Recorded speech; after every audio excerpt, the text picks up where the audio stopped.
Assalamualaikum warahmatullahi wabarakatuh. Salam sehat, salam sejahtera, sobat-sobat KRS dimanapun Anda berada. Pada kesempatan video ini, kita ingin membahas tentang tantangan, peluang, dan solusi dari layanan KRS yang kita lakukan selama ini di Balai P2P Jawa 3. Pertama, KRS ini hal baru. Tentunya masyarakat juga belum tahu apa itu KRS, bagaimana layanannya, apa yang dibutuhkan. Nah, ini menjadi tantangan. Kita perlu sosialisasi dan lain sebagainya. Kemudian, belum optimalnya peran kerjasama, kekuatan-kekuatan sosial yang ada di sekitar kita, baik itu dari akademisi, dari masyarakat, organisasi profesi, dan lain sebagainya. Ini menjadi tantangan yang kedua. Tantangannya ketiga adalah luasnya daerah layanan di Balai P2P Jawa 3. Di Balai P2P Jawa 3, Balai Pelaksana Penyediaan Kelengkapan Jawa 3, itu melingkupi 2 provinsi, Jogja dan Jawa Tengah. Terdapat 40 kabupaten kota. Nah, jadi ini menjadi tantangan tersendiri. Bagaimana nanti kita harus sampai ke hadapan masyarakat, masyarakat dekat ke kita. Ini tentunya menjadi tantangan tersendiri.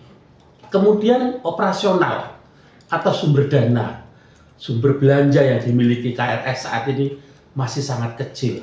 Mustahil kita mencakup semua luasan, semua yang bisa kita lakukan tanpa inovasi-inovasi atau tanpa solusi-solusi yang dapat membuat layanan ini jauh lebih bermanfaat bagi masyarakat. Kemudian belum pernah atau belum adanya layanan klinik rumah swadaya atau layanan serupa di daerah-daerah. Nah, ini menjadi tantangan-tantangan tersendiri. Kemudian penerapan teknologi. Di universitas-universitas itu sudah banyak teknologi-teknologi tentang perumahan. Tapi teknologi ini belum sampai kepada masyarakat karena keterbatasan sumber daya tukang. Belum ada sosialisasi yang masif sampai ke pelosok-pelosok sana. Nah, ini menjadi tantangan bagi klinik rumah swadaya untuk menyampaikan hal-hal tersebut.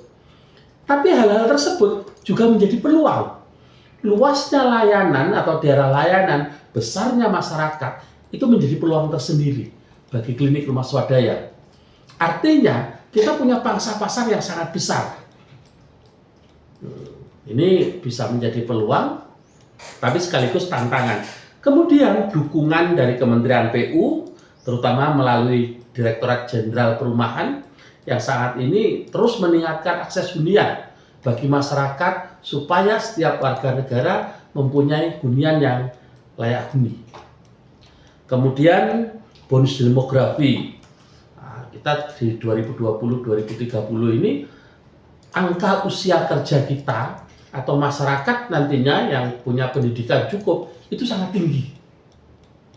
Ini menjadi bonus tersendiri. Kita lebih mudah menyampaikan hal-hal tersebut kepada SDM yang punya pendidikan cukup tinggi. Itu pun didukung oleh jumlah perguruan tinggi di Jogja dan Jawa Tengah itu yang mencapai 382. Ini menjadi peluang yang bisa kita rangkul untuk bersama-sama melakukan layanan kepada masyarakat.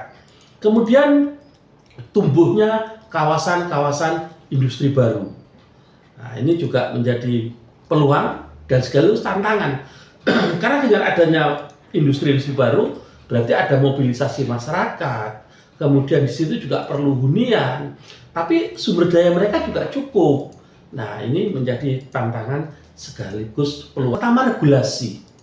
Layanan bidang perumahan ini belum diatur sampai kepada petunjuk pelaksanaan, belum sampai kepada Pemda-Pemda. Sehingga bila Pemda belum punya regulasi, maka penganggarannya pun tidak bisa maksimal atau tidak ada penganggaran. Nah, itu dari sumber pendanaan. Kemudian dari sisi pelayanan, karena belum pernah ada, sehingga ini perlu sosialisasi untuk memberitahu kepada masyarakat bahwa ada satu layanan yang namanya klinik rumah swadaya. Layanan ini yang membantu masyarakat bagaimana mendapatkan layak huni. Layanan ini gratis. Nah, ini juga perlu sosialisasi dan pemahaman yang lebih. Kemudian SDM. SDM dengan banyaknya perguruan tinggi tentunya ini juga potensinya sangat besar. Tapi bagaimana merangkul mereka itu juga perlu kerja yang tidak mudah. Bagaimana kita bersinergi antar potensi-potensi ini, baik NGO, perguruan tinggi, bisnis. Pada prinsipnya kita harus membuat satu kerjasama ABCG, akademisi, bisnis, komunitas, dan government. Nah, ini kedepannya kita tentunya akan mencoba untuk terus menggalakkan hal tersebut. Solusi-solusi adalah dengan luasnya jangkauan dan segala macam. Nah, kita harus mendekatkan diri kepada masyarakat. Bagaimana layanan ini supaya dekat? Itu tentu menjadi seni, tantangan tersendiri.